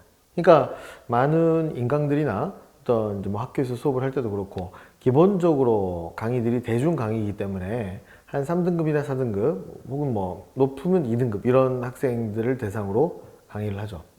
그래서 대부분 고전소설을 할 때는 선생님들이 어떻게 가르쳐 주시냐면 이 단어들을 다 알 필요는 없다. 문제를 풀 수 있을 정도만 알면 된다. 스토리가 파악될 정도로만 알면 된다. 물론 맞는 얘기입니다. 지금 현재 시점만 보면 맞는 얘기죠. 그런데 여러분이 푸는 문제가 지금 1학년이잖아요. 2학년, 3학년이 될 때도 이 수준인가요? 그러면 2학년 때는 이거보다 좀 더 어려운 단어 수준과 3학년 때는 조금 더 어려운 단어 수준이 나올 텐데 그때 만약에 여러분이 지금과 같은 실력으로 새롭게 어떤 단어를 외우지 않고 혹은 천천히 외우면서 갔을 때 그때도 대략 읽어서 전체 줄거리가 파악이 될까요? 안 될 수 있습니다. 3등급이나 4등급을 추구하는 친구들은 어느 정도만 되면 한 문제 정도 틀리는 건 상관이 없잖아요. 그런데 여러분들이 1등급을 추구하기 때문에 한 문제를 틀린다면 큰 문제가 되죠. 문학에서는 다 맞는 게 원칙이니까. 그러니까 1학년 때 공부법은 어떻게 해야 되느냐? 자, 여기서 선생님이 아주 중요한 기준, 우리 학원 학생들이 가져야 되는 기준을 얘기해 줍니다. 모든 단어를 다 찾아가면서 공부해 보세요. 선생님이 장담하는데 10개의 작품만 이런 식으로 공부를 하면 나머지 작품은 자동으로 다 해석이 됩니다. 그러니까 다 되는 거예요. 안 되는 거 요만큼을 허락하지 말고 모든 단어를 다 찾으세요. 그런데 공부하는데 어려운 점이 뭐냐 하면 이 고전의 단어들이 여러분이 국어사전을 찾아보면 있냐? 전혀 그렇지가 않다는 거죠. 절반 정도는 물론 나와 있습니다. 그러나 절반 정도는 국어사전에 나와 있지 않은 단어들이에요. 그러므로 한자를 찾아보기도 해야 되는데 여러분이 다 그렇게 할 수가 없잖아요. 그런 단어를 수업 시간에 질문을 해야 된다는 겁니다. 그렇게 한 10개의 작품 정도만 완벽하게 공부를 하고 나면 2학년, 3학년 올라갔을 때도 충분히 전체적인 줄거리를 파악할 수 있는 그런 실력을 가지게 된다는 거죠. 대충 공부하는 거 우리가 싫어하는 것입니다. 자, 그래서 요 4개의 원칙을 잘 기억을 하시고 고전소설을 할 때 조사를 다시 보관해 가면서 읽고 고사는 의도를 파악해 가면서 읽고 인물들은 전부 다 연결을 해 가면서 읽고 이렇게 한다면 아마도 편하게 할 수가 있을 겁니다. 자, 그러면 지금 첫 번째 해야 되는 문제가 이제 4번 문제의 허균의 홍길동전이에요. 그럼 요 작품이 뭐가 많냐면 인물이 굉장히 좀 다양하게 나와요. 그리고 그 해석이 이렇게 쉽지 않은 경우가 있습니다. 그럼 여러분 지금 잠깐 영상을 멈추고 나서 요 작품에 있는 그 사람들을 다 연결을 해보고 이런 방법들을 활용을 해서 잠깐 후에 여러분들이 다 파악이 된 다음에 선생님하고 다시 얘기를 나눠보도록 하죠. 자, 준비됐나요? 근데 여러분이 준비가 됐다는 것은 무엇이냐 하면 혼자 얘기할 수 있어야 된답니다. 여러분이 만약에 학원에 나왔어요. 그러면 선생님이 이제 좀 물어보겠죠. 돌아가면서 야, 너 한번 줄거리 얘기해봐라. 너 인물관계 한번 얘기해봐라. 이렇게 얘기했을 거 아니에요? 그러면 그런 상황이라고 생각하고 앞에 있는 선생님한테 멈춰놓고 선생님이 딱 이렇게 하고 있을 때 멈춰놓고 선생님한테 설명을 하라는 말이야. 그러고 나서 선생님의 설명을 들으면 훨씬 좋을 것 같다 라는 얘기입니다. 자, 일단 홍길동전 기본적으로 알고 있는 친구들이 많이 있어서 뭐 그런 배경 지식을 좀 활용해도 좋아요. 맨 처음에 나오는 인물들이 있죠. 보면 원래 곡산어미는 이제 이렇게 나왔어요. 곡산의 기생이래요. 곡산어미 인물 관계도 그리라 그랬죠. 대감의 애첩이 되었는데 그런데 그럼 여기다 이제 대감이라고 써야 되겠네요. 그리고 나서 애첩이라고 써야 되겠네요. 그러면 뭘 알아요? 이 사람이 정실 부인이 아니고 첩이라는 걸 알게 되는 거죠. 자, 방자하고 오만했다. 부정적인 인물이라는 게 나와있죠. 이렇게 가는 겁니다. 방자하고 오만했어요.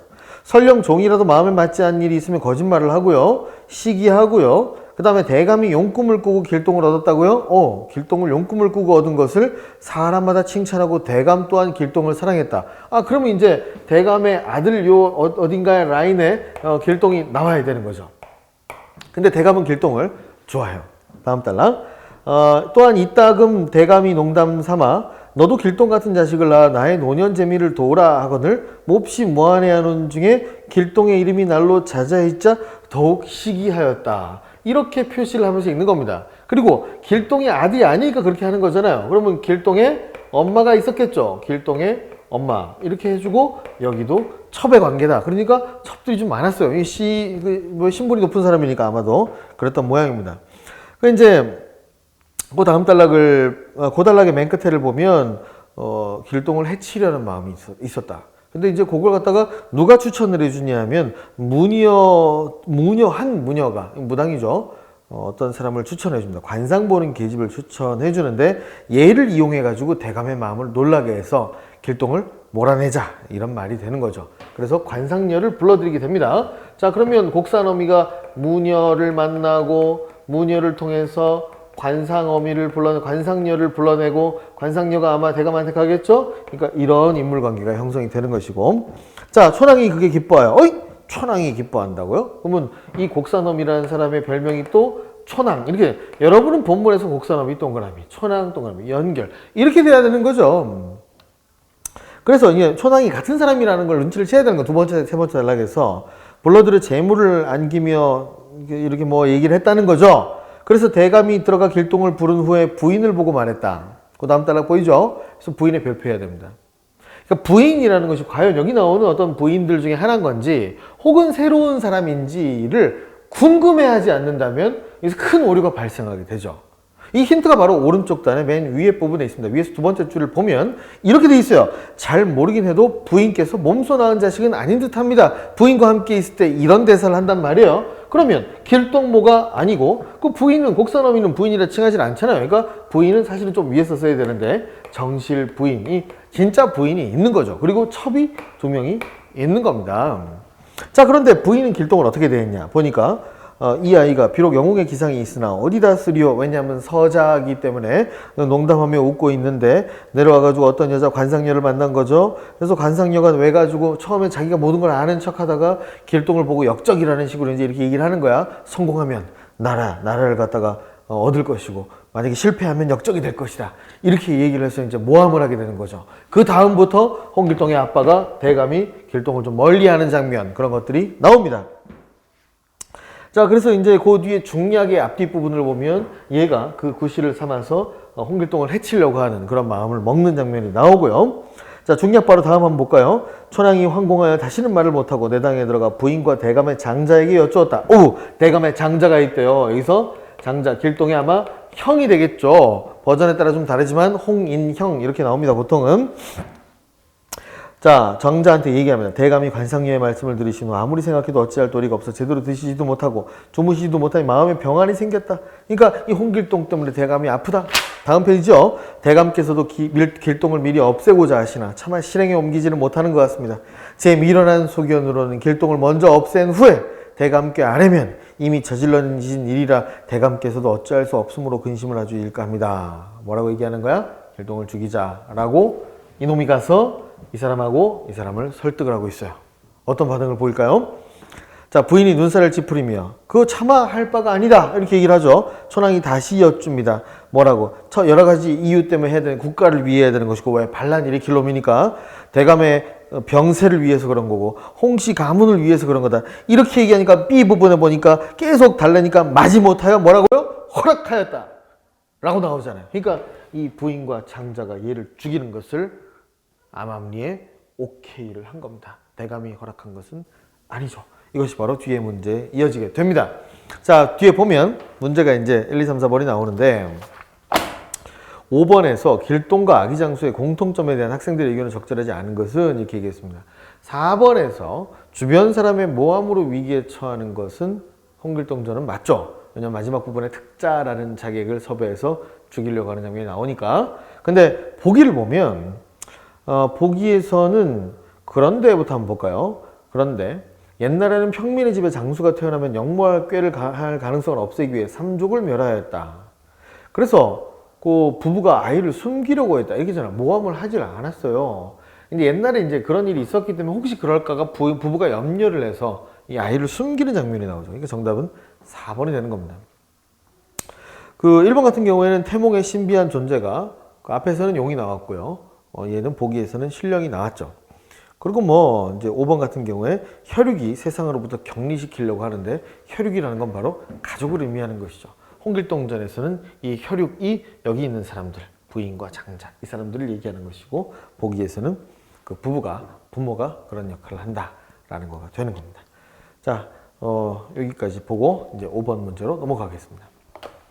자, 5번에 1번 같이 가볼게요. 춘향은 이도령과의 이별을 자신의 탓으로 돌리고 있다. 무슨 탓이라고 하죠? 앞에 페이지에 밑에 부분에 나와요. 누구의 탓이라고 하죠? 도련님이 일단 얘기하는 게 있어요. 인간의 일이 많고 조물주가 시기하여 금일 이별을 당하지만 설마 긴 이별이 될 소냐? 밑에서 5번째 줄에 이건 운명의 탓이다 라고 얘기하는 것은 이제 이도령의 얘기인데요. 춘향은 뭐 때문이다 뭐 이런 얘기는 굳이 얘기를 하지 않고 있으니까 1번은 틀린 게 되는 겁니다. 뭐 2번, 3번은 특별히 안 해도 되겠죠. 당연히 말이 안 되고 안 나온 얘기니까. 4번 한번 보겠습니다. 성상이 남원부사에게 높은 벼슬을 제수한 이유는 그의 고매한 성품 때문이다 그랬는데 이유가 정확히 나와요. 왜 벼슬을 제수했다고 나오죠?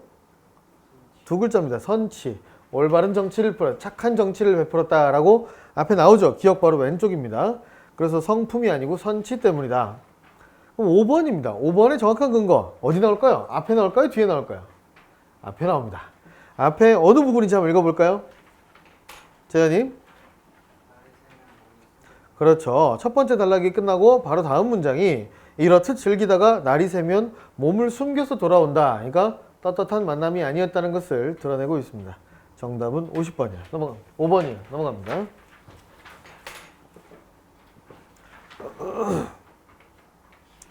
6번 생략하고요. 7번으로 가겠습니다. 자, 7번의 정답은 2번이 됩니다.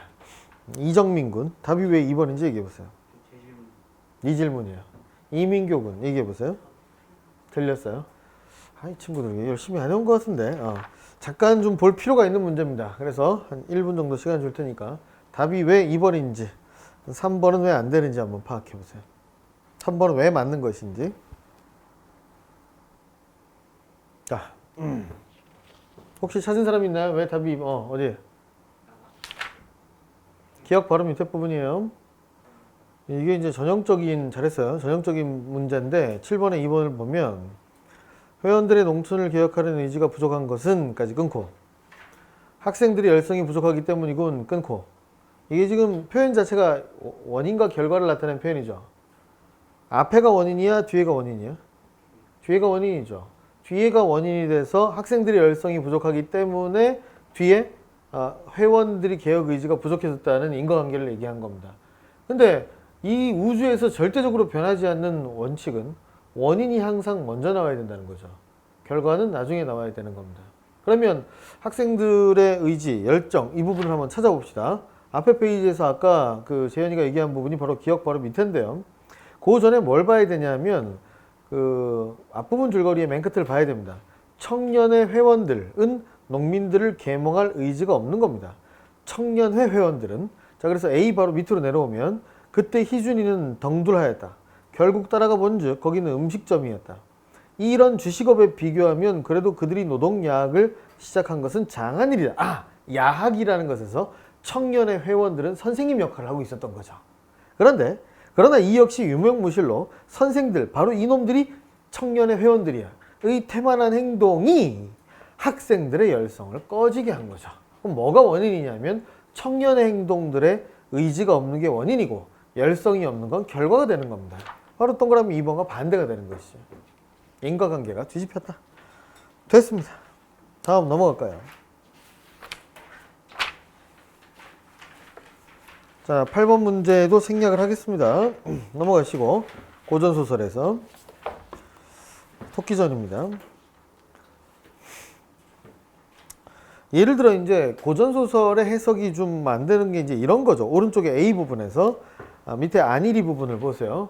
별주부로 시작하는 문단이 있습니다. 보이나요? 별주부. 다음에 조사가 생략됐잖아요. 뭐가? 별주부? 가, 토끼, 의, 화상, 을, 바다 목덜미 속에 집어넣고 꽉 움트려 놓으니 물, 이 한 점 들어갈 바가 만무하지 이런 식으로 하는 거야. 그러니까 조사들이 전부 다 생략이 돼 있고요. 그 다음에 이제 그 대사 같은 걸 보면은 숨은 얘기들이 좀 많아요. 맨 처음 부분을 보겠습니다. 요거 이제 입학고사에서 본 친구들도 있죠. 안일입니다. 한참 일이 얼적에 해운공 반개란 놈이 10발을 쩍 벌리고 엉금엉금 기어들어오며 저의 고향이 세상이에요. 신의 고향은 세상이에요. 란 말은 얘는 땅에서 태어났다는 얘기야. 푸른 시냇물에 가만히 몸을 숨기어 천복 만학을 바라보다가 산중에 토끼, 달속 토끼하고 얼굴을 알아요. 그러니까 소신의 엄지발로 반개라는 거는 개야. 그 옆으로 크랩이야, 크랩. 소신의 엄지발로 토끼놈의 가는 허리를 바드드드 집어다가 대왕전에 바치고 싶어요. 라고 얘기를 하니까 아니, 그럼 너도 이놈, 너도 신하냐? 란 말은 지금 용왕이 한 얘기라는 게 중요한 거죠.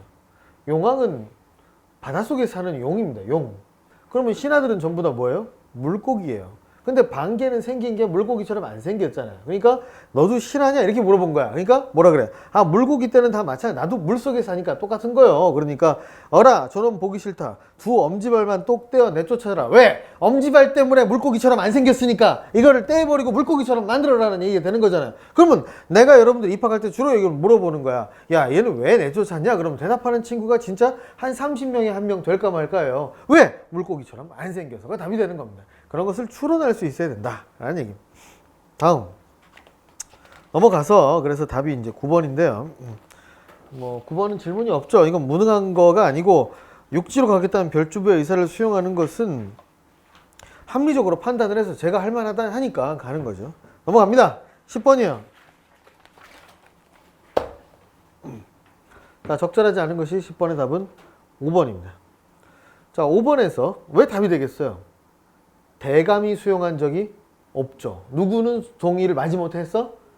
장자와 부인은 동의를 했죠. 그러나 대감은 동의한 적이 없습니다. 그래서 주체가 틀렸기 때문에 답은 5번이 되는 거예요. 질문자 누군가요? 알겠나요? 네. 다음. 자, 이제 고사성을 한번 가보겠습니다. 고사성어는 다음 시간에 하죠. 시조.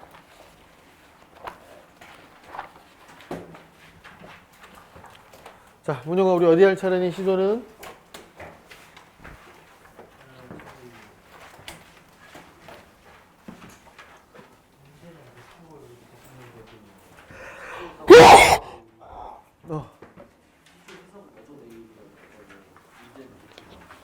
어저 내일이야. 해석시키겠습니다, 이제. 자, 집에서 해온 거죠. 쭉 해석을 해나갑시다. 하나씩 해나갑시다. 자, 재민이부터 가겠습니다. 재민이. 발음이 이상한데? 구티아라고요? 태. 굳이.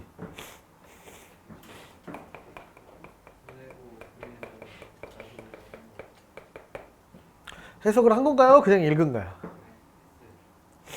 자, 어제는 아라고 해석을 해야 되겠죠? 그 다음에 내 일이야, 나의 일이야, 그리워할 줄을 몰랐던가.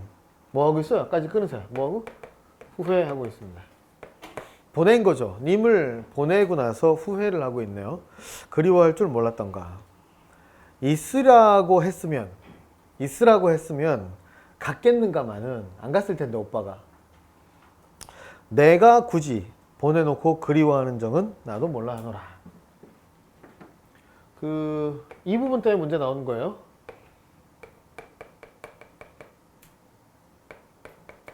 자, 1번 해석은 도치로 해석을 합니다. 그러니까 요걸 갖다가 앞으로 이렇게 보내는 거예요. 어디로 보내냐? 있으라고 했다면 제구태야 가랴마는 그 앞부분으로 보내는 거, 화살표를 보내세요. 그럼 도치법이 된 거죠. 그러면 여기서 제구태야는 님이 굳이 갔겠느냐마는 이렇게 해석을 할 수가 있어요. 안 갔을 텐데 내가 굳이 괜찮아, 다녀와, 오빠 유학 다녀와, 이렇게 얘기하고 그리워하는 것은 나도 잘 모르겠다, 이런 얘기가 되는 거죠. 근데 그렇게 해석하지 않고요, 이렇게 해석할 수 있습니다. 여기를 끊어버려요.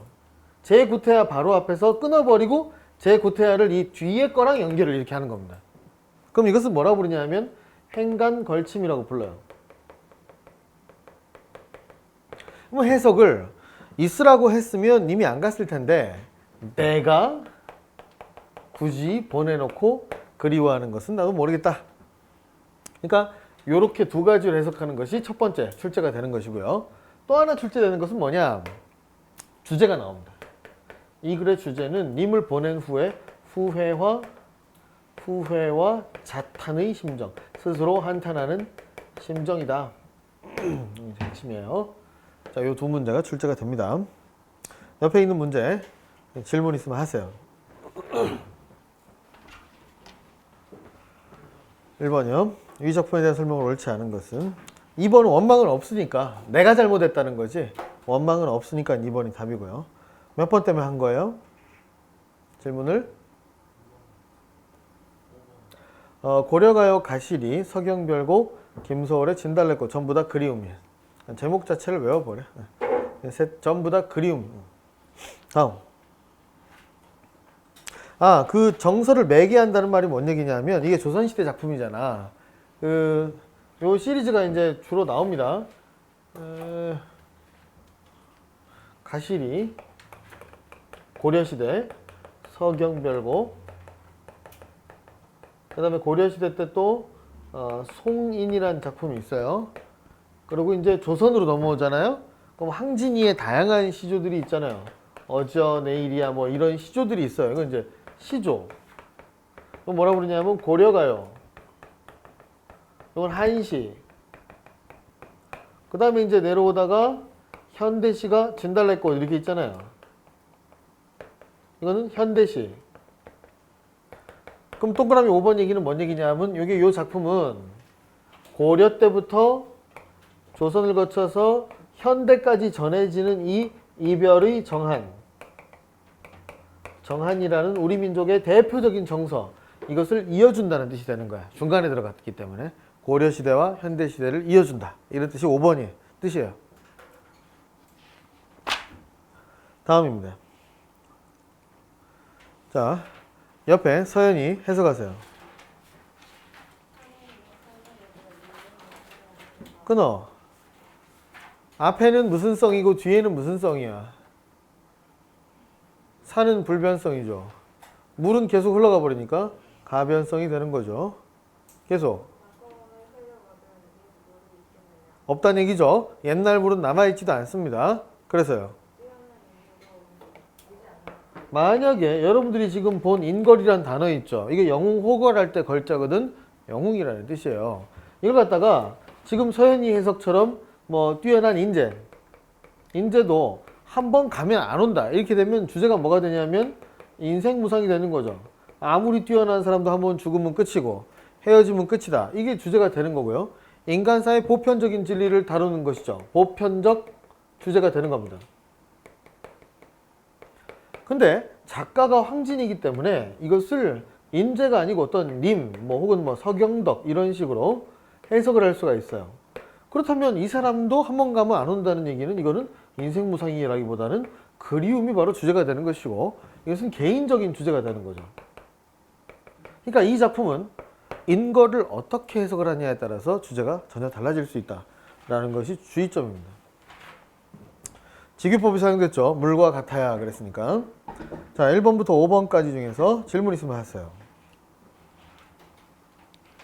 모르는 부분을 하나하나 그냥 넘겨버리는 학생이 점점 모르는 게 많아져서 나중에는 같이 수업을 들을 수 없을 정도가 될 수 있습니다. 모르는 거를 다 질문을 해야 됩니다. 5번을 볼까요? 이 작품의 주제와 관련하여 황진이를 상징하고 있는 시어 그랬는데요.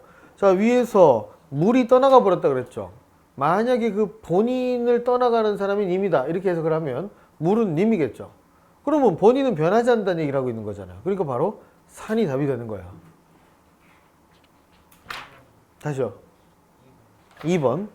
시상 전개가 다른 작품에 비해 특이한 점은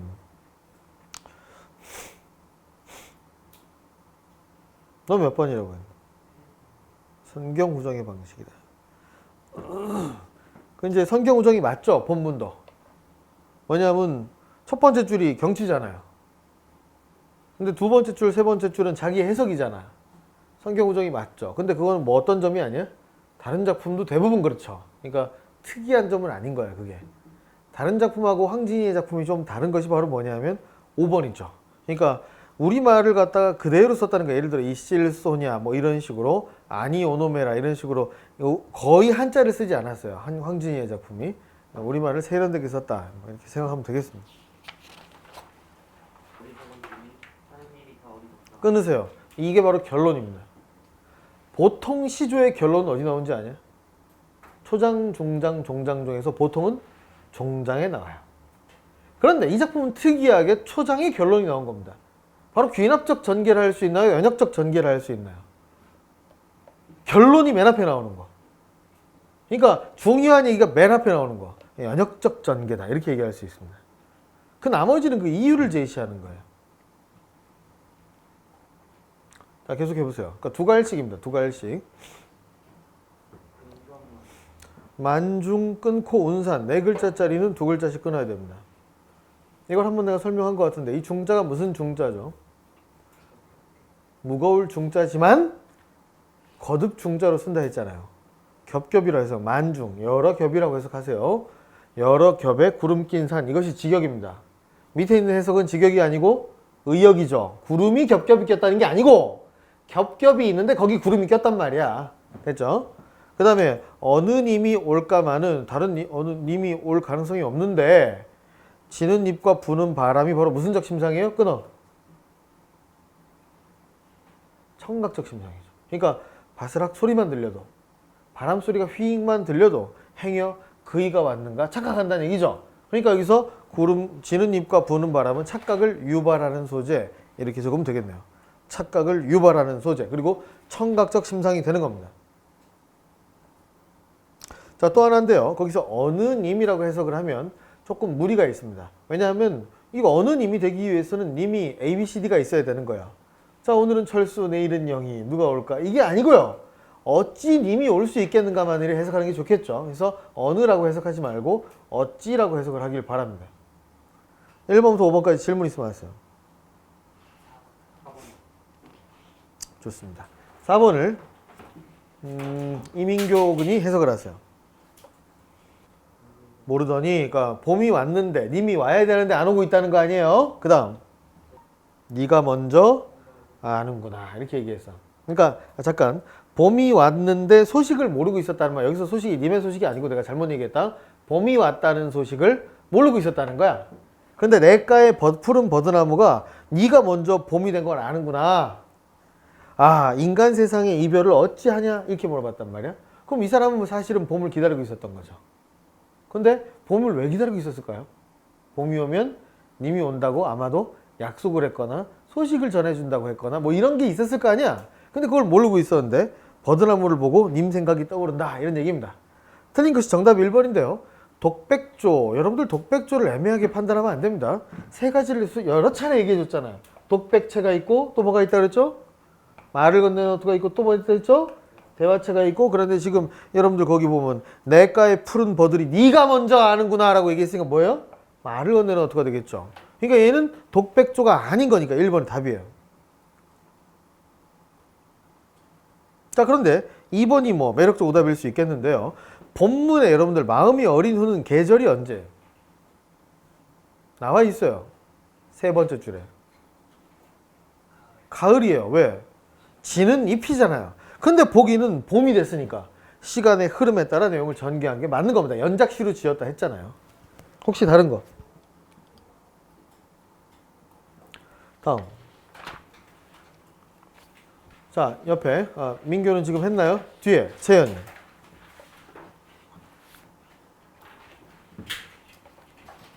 재현이 해석.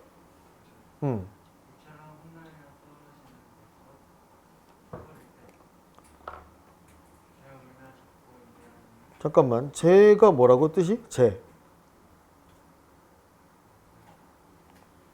제가 때란 뜻이에요. 네가 지금 흩뿌릴 때라고 해석을 했잖아. 그러니까 그 제를 때라고 해석한 게 되는 거야. 자, 이화우를 직역하면 비가 내린다는 건가요? 꽃잎이 떨어진다는 건가요? 뭔가요?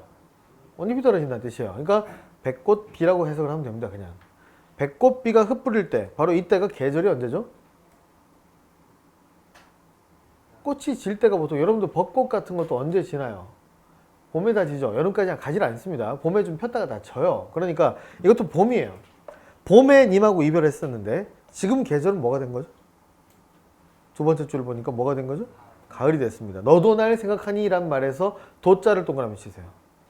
뭐가 바탕에 깔려 있는 건가요? 난 너를 생각하는데 너도 날 생각하니? 외로워, 보고 싶어가 주제가 되는 거죠. 작가를 보니까 역시 이름을 보니까 개랑이라는 기생이 되는 겁니다. 저 밑에 보면 어떤 내용이 담겨 있는지는 밑에 1번 버터스인 감상 길잡이에 나와 있습니다. 전라도 부안의 명기인 계량이 한 번 떠난 후에 소식이 없는 유희경이라는 사람을 그리워하며 읊은 노래다. 있습니다. 그 맨 밑에 4번에 보면 종장과 관련되는 한자성어가 나와 있는데 두 개가 있습니다. 오매불망하고 전전반측이 있는데요. 전전반측을 지난번에 한번 설명한 것 같은데 뒤척이며 잠을 이루지 못한다는 뜻이에요. 전전반측, 뒤척이며 잠을 이루지 못한다. 자, 오매불망이 재밌는데요. 불망은 잊어버리지 않는다는 뜻입니다. 오자는 깨다는 뜻이고요. 매자는 잠자다는 뜻입니다. 깰 오자에 잠잘 매자예요. 그러니까 쉬운 말로 하면 자나 깨나 잊지 않는다 이런 뜻이 되는 겁니다. 다음에 자, 밑에 버터스인 감상 길잡이를 먼저 보겠습니다. 이슬비양 버터스인 감상 길잡이의 1번 선조 6년부터 읽어보세요. 자, 최경창이라는 사람과 기생 홍랑이라는 사람 간의 이야기입니다. 계속. 선조면 몇 번째 왕이야? 태정, 태세. 오, 아주 앞부분이 9번째 왕이니까. 그럼 지금으로부터 적어도 한 400년 정도는 가까이 되니 350년 이상은 지난 이야기가 되는 거죠. 재밌지 않냐? 뭐가 재밌냐면 그 당시에 분명히 이제 있었던 일일 거란 말이야. 기생하고 나름 유명했던 사람인 최경창이라는 사람이 어떤 곳에서 같이 이별하면서 나눴던 시, 그때의 일들이 아직까지 전해져 내려오고 여러분이 그걸 배우고 있다는 것도 참 재밌는 일이죠. 이 사람 입장에서는 지금 죽어서 귀신이 돼 있겠지만 본인이 지었던 시가 몇백 년 동안이나 계속 배우고 읊어진다는 것이 굉장히 뭐라 그럴까 좀 귀신의 입장에서도 뿌듯하거나 뭐 이럴 수 있을 것 같습니다. 불교적으로 따지면 그 환생해가지고 여러분 중에 한 명이 돼 있을 수도 있는데 재밌는 일이죠. 그래서 이제 헤어졌어요. 이런 내용이잖아요. 산 버드나무를 골라서, 가래가 골라라는 뜻이거든. 골라서 꺾어서 보내노라 님에게. 도치법인 건 알겠어요? 님에게 보내노라 해야 되잖아. 근데 보내노라 님에게 이렇게 했잖아. 그리고 의손대라는 게 에게라는 부사격조사야. 뭐 손에 이렇게 해석하면 안 돼요. 에게라는 뜻이에요. 자신은 주무시는 창밖에 심어두고 보소서. 내가 고른 산 버드나무를 심어두고 보세요. 아마도 꽃이 안 펴있는 봉우리 상태를 갖고 왔을 거 아니야. 그러다가 어느 순간에 밤비에 새이파리가 나면 그게 나라고 여겨달라 라는 것은 바로 이 맷버들은 시적 화자의 분신이 되는 거죠. 한마디로 나를 잊지 말아달라 라는 얘기가 되는 겁니다. 이 둘의 이야기는 해피엔딩일까요? 새드엔딩일까요? 찍어보세요. 매우 새드엔딩입니다. 어떻게 됐냐? 이제 서울로 왔어요, 최경창이. 이제 거기서도 뭐 아마 이 정인을 그리워하고 있었겠죠. 그러다가 최경창이 병에 걸리게 됩니다. 아주 심한 병에 걸리게 돼서 삶과 죽음의 경계를 왔다 갔다 할 정도로 끙끙 앓고 있었어요. 이제 그 소문이 홍랑에게까지 전해집니다. 그래서 홍랑은 막 고민을 하죠. 어떡하나? 가봐야 되나? 사랑하는 사람이 아픈데. 근데 간다는 것도 굉장히 무리한 일이죠. 왜냐하면 그 집에는 최경창의 부인도 있고 가족들이 다 살고 있는데 기생이 오빠 그러면서 가면 좋아할 사람이 누가 있겠냐고. 최경창도 좀 당황할 수 있잖아. 고민을 하다가 결국은 갑니다. 가서 최경창한테 가서 직접 그를 간호하게 되죠. 그런데 그 당시가 시기가 좀 안 좋았어요. 국상 기간이었습니다. 국상이 뭐예요? 나라의 왕족의 중요한 분이 돌아가셔서 전 국민이 하얀 옷을 입고 있는 기간이에요. 그러니까 그 기간에는 행실을 좀 조심해야 되는데 이제 기생이 와가지고 이렇게 간호를 해주고 있는 거야.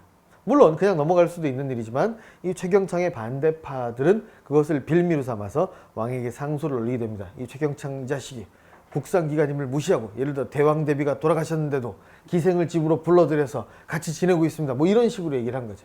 그래서 모함을 받아서 임금이, 선조가 화를 내게 되고 결국은 귀양을 가게 됩니다. 누가? 둘 다 귀양을 가게 돼요.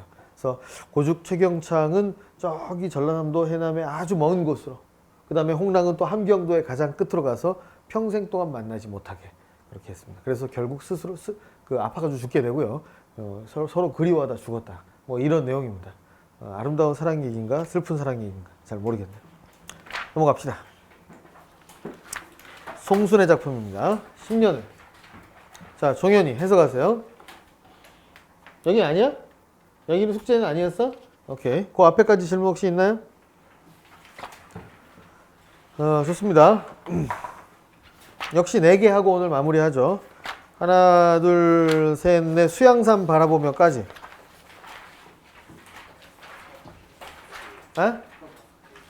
에?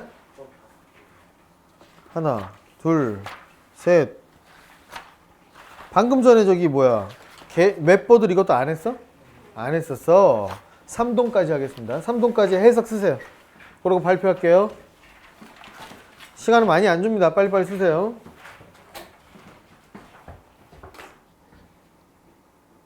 자, 같이 하죠. 10년을부터 가겠습니다. 준비됐죠? 이종현 군부터 갑니다. 10년을. 조금만 더 크게 합시다.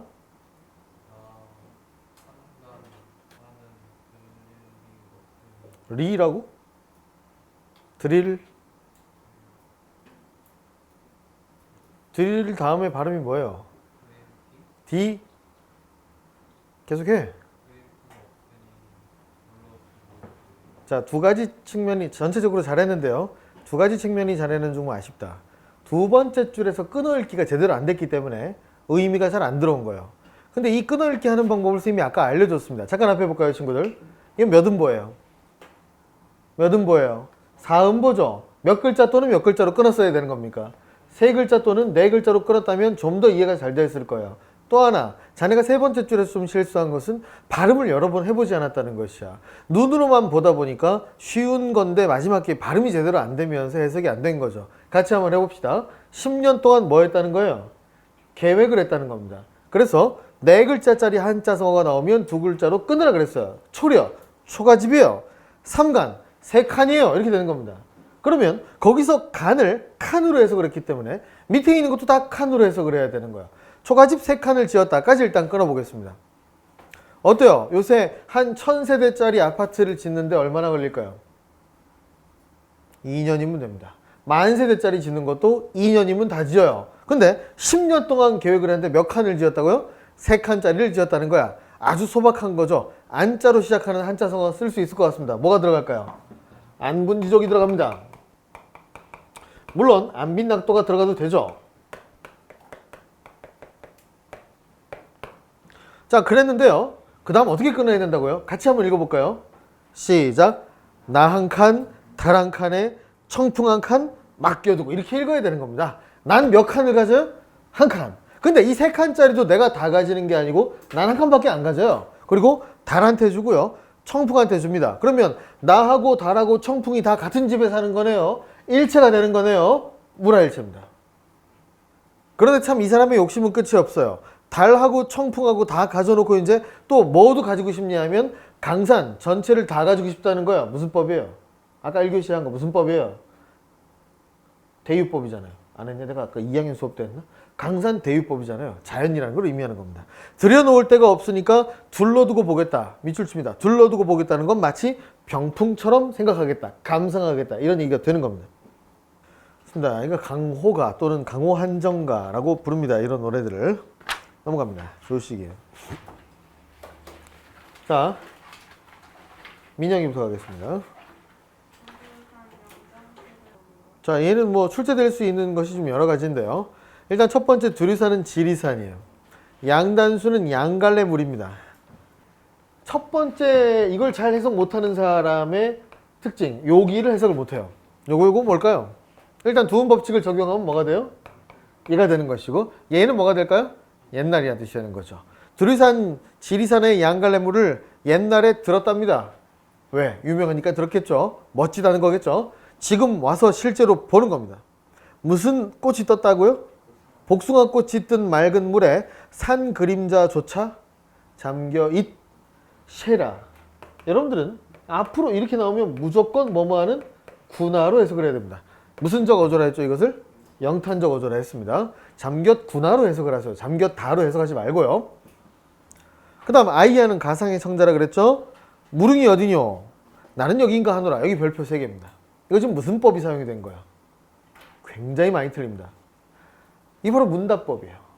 마지막 줄에 한 줄이 문답법이기 때문에 대부분 학생이 문답법 그러면 어디서 물어보고 그 다음 줄이나 뭐 그 다음에서 대답을 하고 이렇게 생각을 하기 때문에 잘 못 찾아요. 근데 얘는 중간을 끊어가지고 무릉이 어디냐 물어보고 나는 여기인가 하노라 대답을 했습니다.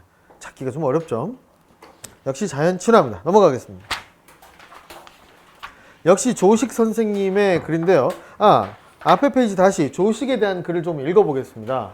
자, 자네 채연이 버터스인 감상 길잡이의 1번 읽어보도록 해라. 관직의 부름을 물리쳤다 그랬잖아요.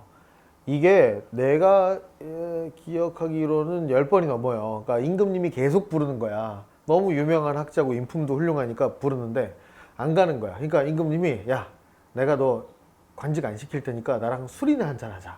이래서 한번 불러서 갔다 오고 또 한 10년 있다 또 불러서 갔다 오고 한 번도 벼슬 안 했어요. 그러니까 그런 이제 뭐라 그럴까 청렴한 선비다. 벼슬 안 한 선비다 이렇게 생각할 수 있습니다. 다음 페이지 한번 보세요. 그 내용을 알아야 이제 이 내용이 이제 이해가 되는 겁니다. 자, 다음 양문용이 해석해 보세요.